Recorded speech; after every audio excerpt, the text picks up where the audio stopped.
গাজীপুর মহানগরীর বাসন থানাধীন চৌরাস্তা এলাকায় ককটেল বিস্ফোরণ ঘটিয়ে ডাচবাংলা মোবাইল ব্যাংকিংয়ের এক এজেন্টের মানি কালেক্টরের থেকে ২৪ লক্ষ টাকার ছিনতাইয়ের ঘটনা ঘটেছে।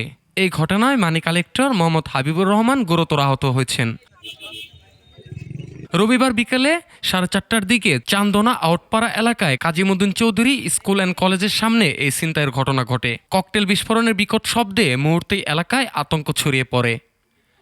প্রত্যক্ষদর্শী ও পুলিশ সূত্রে জানা যায়, 3টি মোটরসাইকেলে করে আসা 6 জন মুখোশধারী দুষ্কৃতকারী হঠাৎ করে মানি কালেক্টর মোহাম্মদ হাবিবুর রহমানকে লক্ষ্য করে ককটেল বিস্ফোরণ ঘটায়। বিস্ফোরণে তিনি আহত হলে দুষ্কৃতকারীরা তার কাছে থাকা নগদ 24 লক্ষ টাকা ছিনিয়ে দ্রুত ঘটনাস্থল ত্যাগ করেন। ঘটনার পর স্থানীয় লোকজন আহত হাবিবুর রহমানকে উদ্ধার করে গাজীপুর শহীদ তাজউদ্দিন আহমেদ মেডিকেল কলেজ হাসপাতালে পাঠান। বর্তমানে তিনি সেখানে চিকিৎসাধীন রয়েছেন। ডাচবাংলা মোবাইল ব্যাংকিং এজেন্ট শাখার একাধিক কর্মচারী জানান, গাজীপুর মহানগরীর ভোগড়া বাইপাস এলাকায় একটি এজেন্ট শাখা থেকে চান্দনা চৌরাস্তা মূল শাখায় টাকা জমা দেওয়ার উদ্দেশ্যে প্রায় 24 লক্ষ টাকা নিয়ে যাচ্ছিলেন মানি কালেক্টর হাবিবুর রহমান।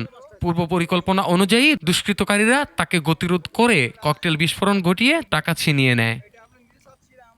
এই বিষয়ে গাজীপুর মহানগরীর বাসন থানার officer in charge OC Mohammad Harun Uddin Rashid cocktail বিস্ফোরণ ও 24 লক্ষ টাকা ছিনতাইয়ের ঘটনার সত্যতা নিশ্চিত করেছেন। তিনি বলেন, ঘটনার সঙ্গে জড়িতদের শনাক্ত ও গ্রেপ্তারের জন্য পুলিশ কাজ করছে। আশেপাশে সিসিটিভি ফুটেজ সংগ্রহ ও বিশ্লেষণ করা হচ্ছে। এই ঘটনায় এলাকাবাসীর মধ্যে চরম আতঙ্ক বিরাজ করছে। দ্রুত দোষীদের গ্রেপ্তার ও দৃষ্টান্তমূলক শাস্তির দাবি জানিয়েছে স্থানীয়রা। গাজীপুর থেকে তারিকুল জুয়েলের তথ্যচিত্রে মকসুদুল হাসান মিঠু, ঢাকা টুডে।